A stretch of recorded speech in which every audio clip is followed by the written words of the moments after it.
Meus irmãos, qual o lugar da presença de Deus?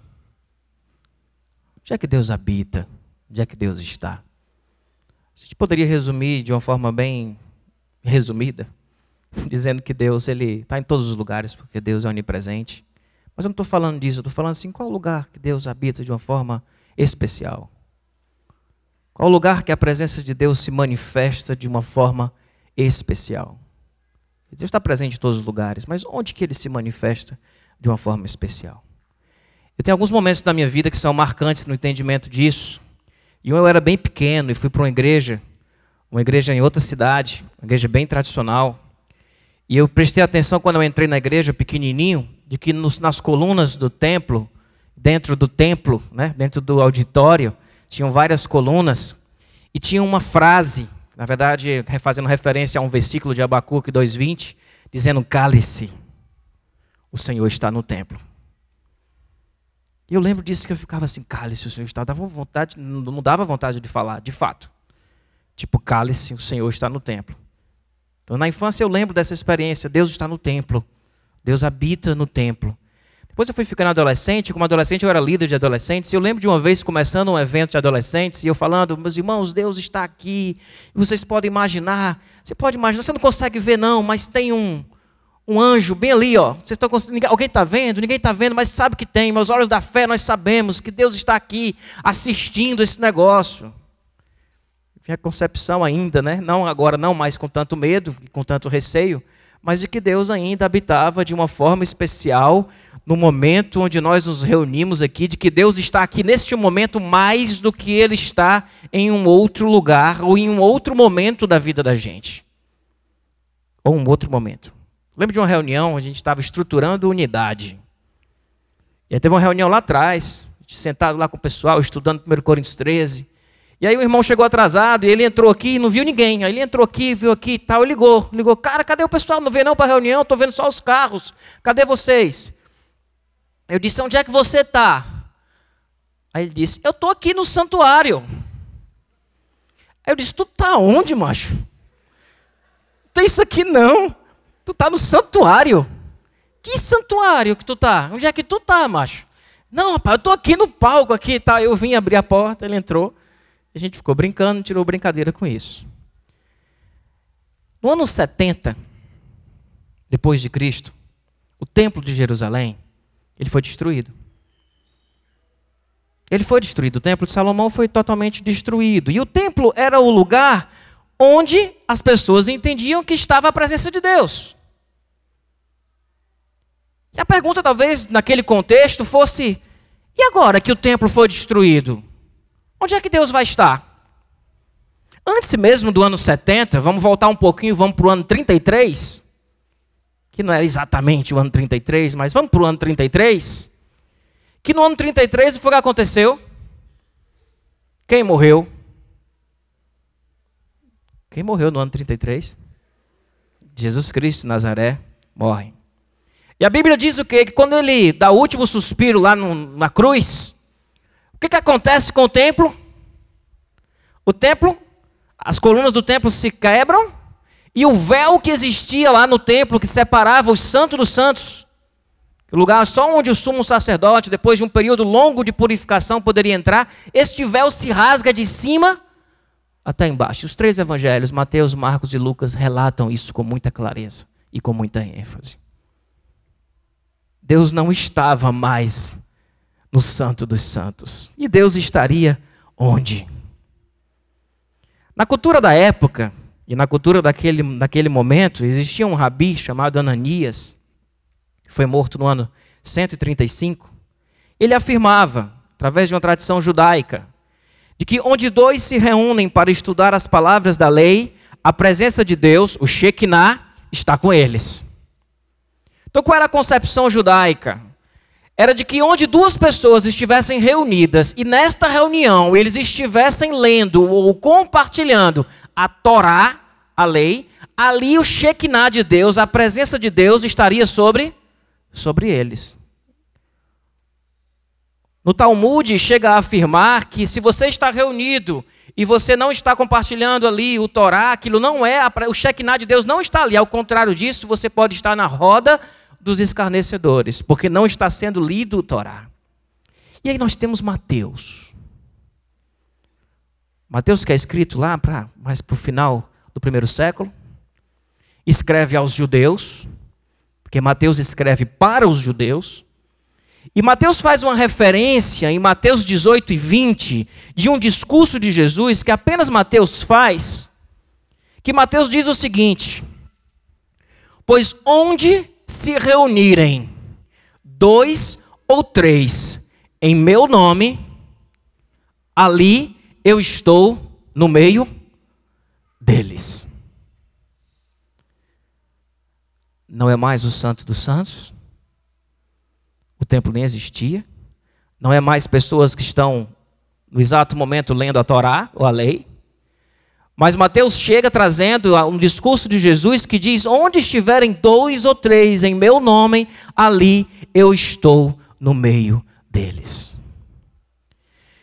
Jesus declara de forma muito clara que a presença de Deus se faz real nas relações.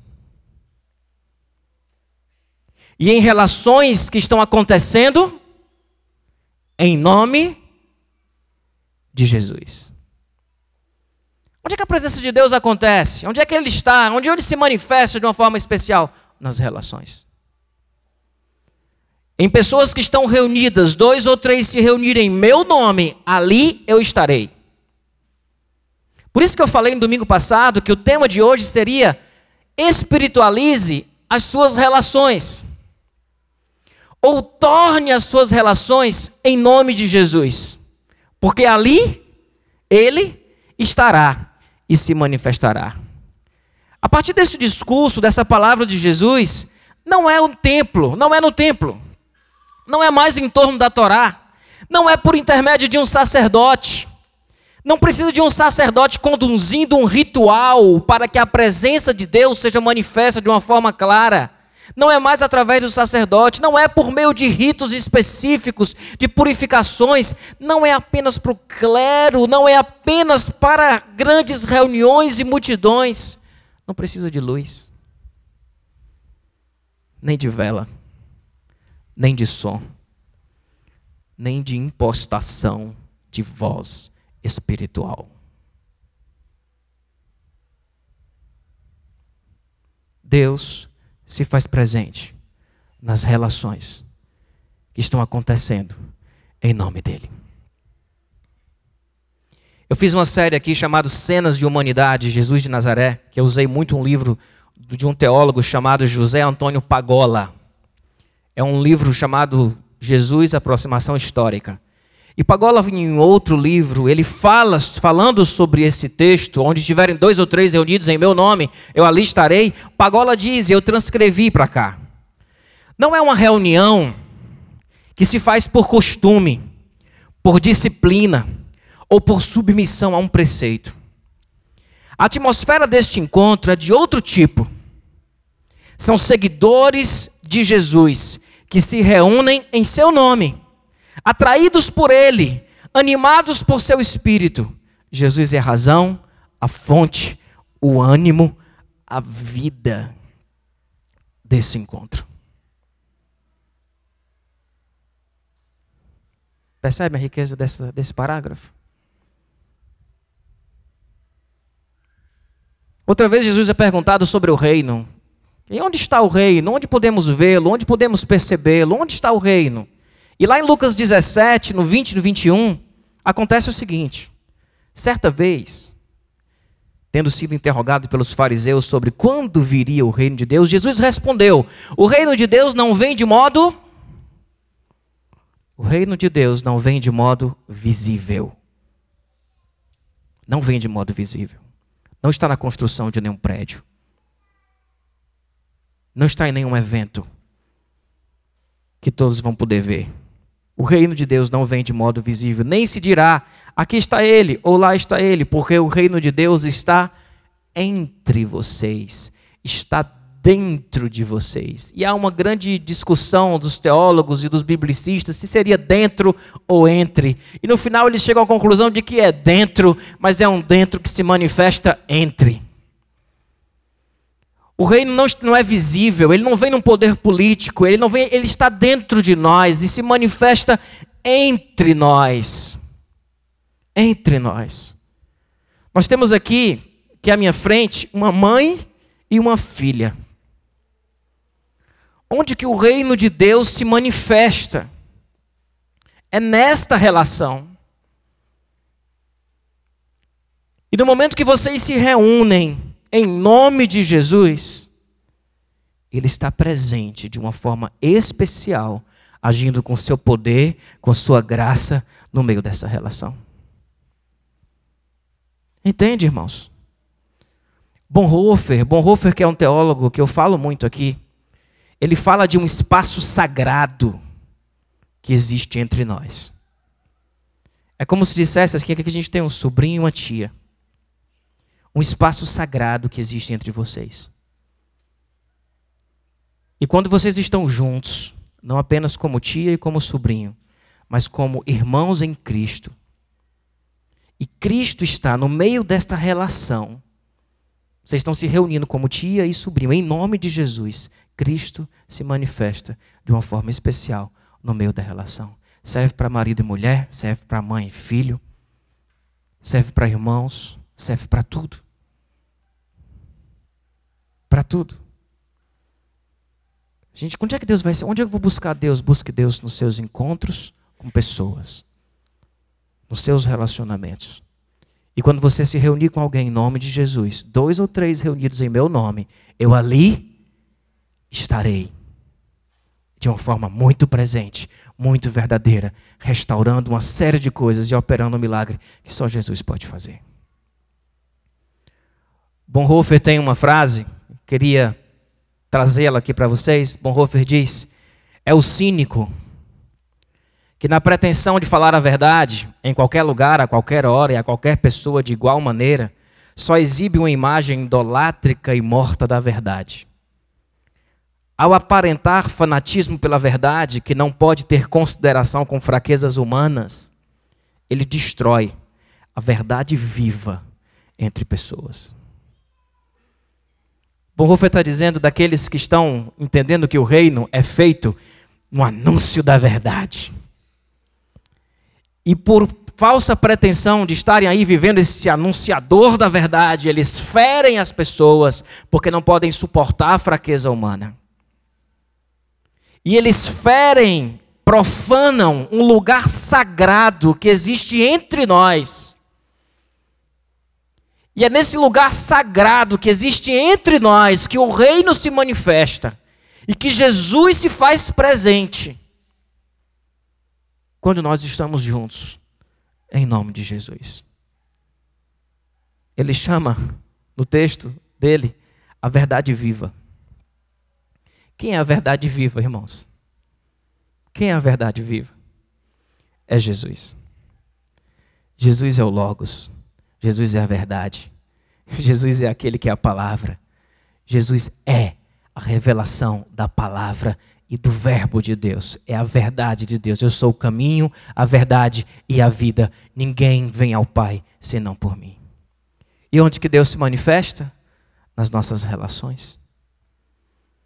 Nas nossas relações. E quando eu digo espiritualize suas relações, eu estou dizendo espiritualiza a relação que você tem com seus amigos. Com seus amigos que creem em Jesus. Você tem se relacionado com eles, espiritualizando essas relações. Espiritualize sua relação com sua esposa, com seu esposo, com sua mãe, com seu pai, com seus irmãos, com seus tios, com sua avó, com seu avô. Espiritualize essas relações.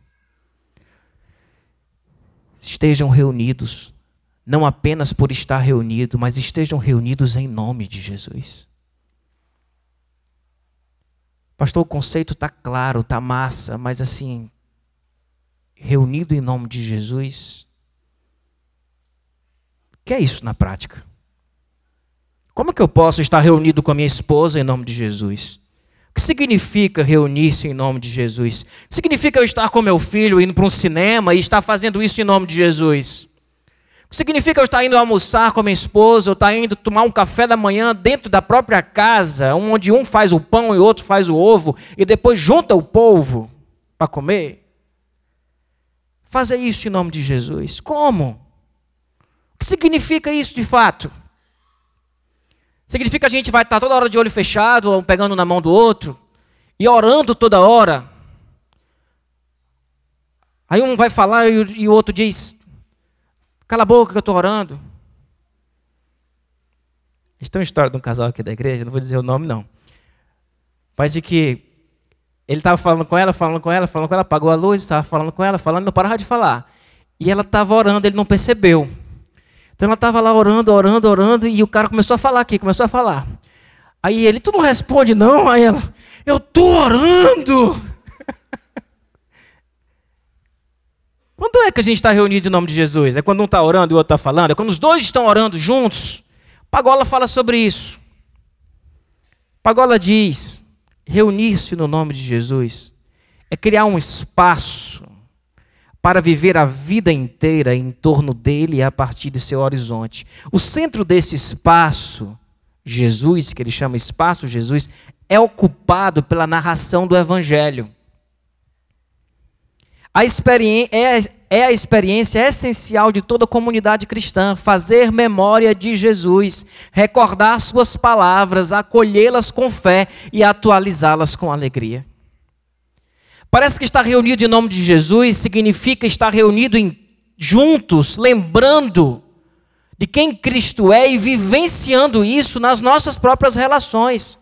Porque na hora que eu estou odiando o meu irmão, eu não estou fazendo isso em nome de Jesus, mas na hora que eu estou perdoando, que eu estou agindo com graça, eu estou fazendo isso em nome de Jesus. Na hora que a gente sai para jantar e a gente conversa sobre tudo, mas o discurso do Evangelho, a mensagem do amor de Deus está presente nas nossas conversas. Ele usa um termo chamado fazer memórias de Jesus. Interessante, quando Jesus faz a ceia, que a gente vai fazer próximo domingo, ele pega o pão e o vinho. Já pararam para pensar que Jesus pegou algo que era corriqueiro da vida das pessoas? Era como se fosse a tapioca e o café. Eu como tapioca e café todo dia. Então seria todos os dias comer o pão e o vinho, que no meu contexto é o café e a tapioca, lembrar do que Jesus fez. É trazer a obra de Jesus, o ensino de Jesus, a conquista de Jesus, a vitória de Jesus, trazer tudo isso para a relação, para a conversa, para o momento que estão vivendo juntos. Isso não precisa ser feito de olho fechado. E eu pergunto para você, qual foi a última vez que você conversou com seu esposo e sua esposa sobre o Evangelho? Qual foi a última vez que você sentou e ficou assim junto, compartilhando coisas do coração a respeito de Deus? Qual foi a última vez que você esteve reunido com pessoas na sua relação em nome de Jesus? Quando 2 ou 3 se reunirem em meu nome, ali eu estarei. Nós precisamos espiritualizar mais as nossas relações. Às vezes não tem aquele papo de que em família a gente às vezes tem vergonha de falar sobre sexo. Pois sabia que existe uma vergonha velada de se falar de fato sobre as coisas fortes do Evangelho e do amor de Deus? Isso que é um assunto que a gente fica meio sem graça de ficar puxando o assunto, de ficar falando.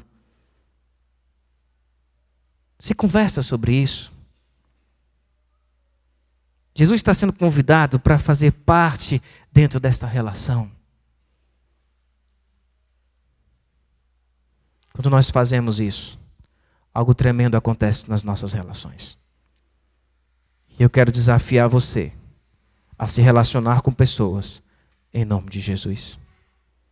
Trazendo essa mensagem do Evangelho para dentro da relação, trazendo esse assunto. Eu queria encerrar com um texto que vai oferecer para a gente um certo caminho. Paulo fala sobre não vos embriagueis com vinho. E alguns comentaristas defendem que Paulo está falando aí de dois tipos de embriaguez. Um é a embriaguez do vinho, que só gera devassidão, e a outra é a embriaguez do Espírito. Embriaguem-se com o Espírito, enchei-vos do Espírito. E ele vai falando um como. Esse texto traz um como. Como é que ele diz? Não vos embriagueis com vinho, no qual há devassidão, mas enchei-vos do como? Como? Falando entre vós em salmos, hinos e cânticos espirituais. Vamos parar aqui. Ah, pastor, então a gente está junto lendo os salmos? Como eu fui ver os comentários sobre esse texto, como o pessoal tem facilidade de pegar um texto e criar um ritual. De transformar isso daí em ficar recitando o versículo bíblico um para o outro. Não é isso, meu povo. É um acampamento que eu participava, que tinha que recitar o versículo para comer. Não é isso. Mas o que significa falar entre nós, com salmos, hinos e cânticos espirituais? O que são salmos? Se não a expressão do fundo do coração de alguém. Leia o salmo. Por que a gente gosta de salmo? Porque salmo fala da alma. O salmo fala da experiência com Deus. O salmo fala de alguém que está se relacionando com o Pai. O que é um hino? Então ele não manda cantar, ele manda falar entre vós, com salmos, hinos e cânticos espirituais. O que é um cântico? De alguém que compõe um cântico. É alguém que está expressando aquilo que está dentro da sua alma. O salmo é uma expressão de uma alma. O hino é uma expressão de uma alma. Então expressem a experiência que vocês têm com Deus. Faça o seu salmo. Compartilhe o seu hino. Compartilhe o seu cântico espiritual. Compartilhe isso com as pessoas. Agora, se você não tem para compartilhar, aí fica difícil até mesmo de viver em nome de Jesus, porque não está tendo uma experiência pessoal com Cristo. O texto continua e diz o quê? Cantando e salmodiando ao Senhor, e não é mais falando entre nós. Agora é falando com Deus, cantando e salmodiando ao Senhor, onde? É sair cantando no meio da rua?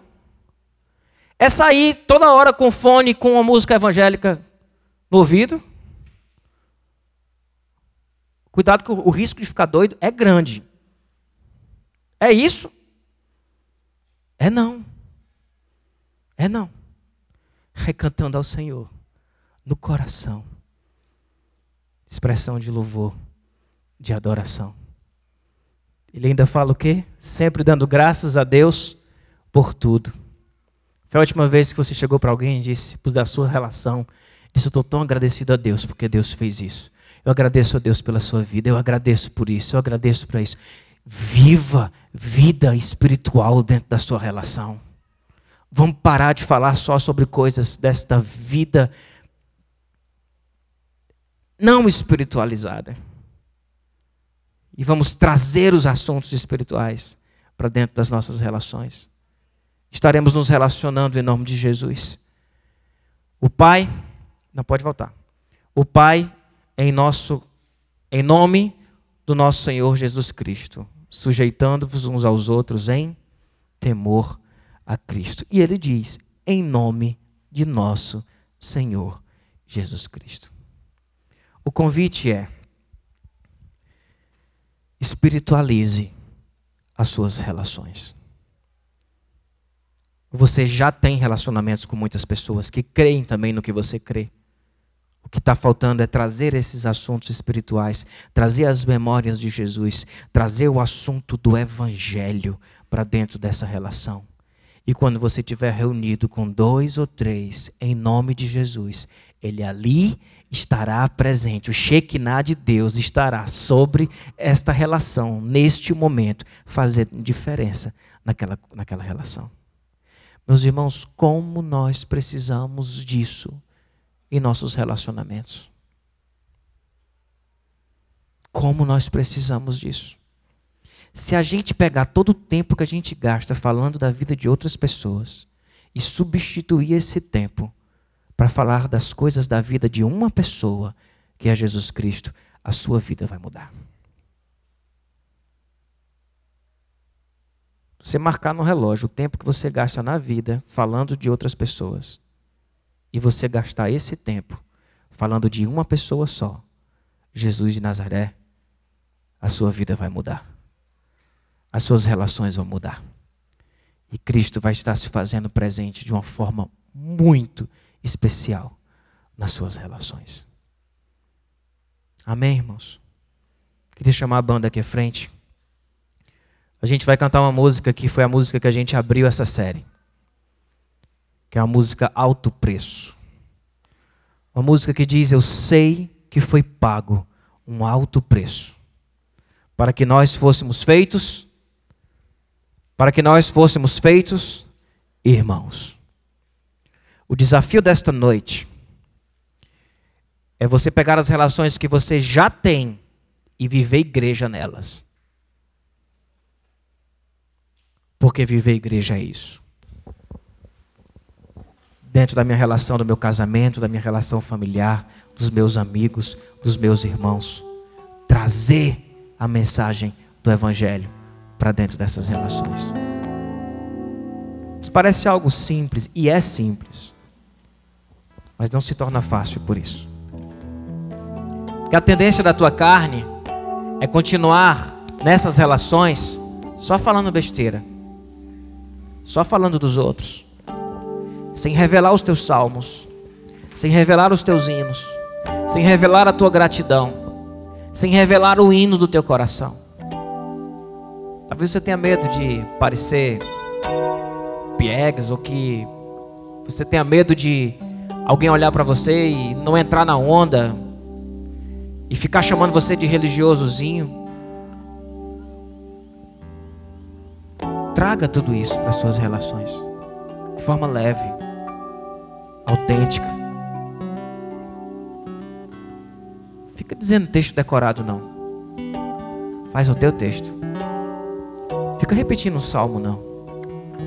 Escreve o teu. Compartilha o teu salmo com o teu irmão. Se reúne em nome de Jesus. E perceba Deus se manifestando de forma especial na tua vida.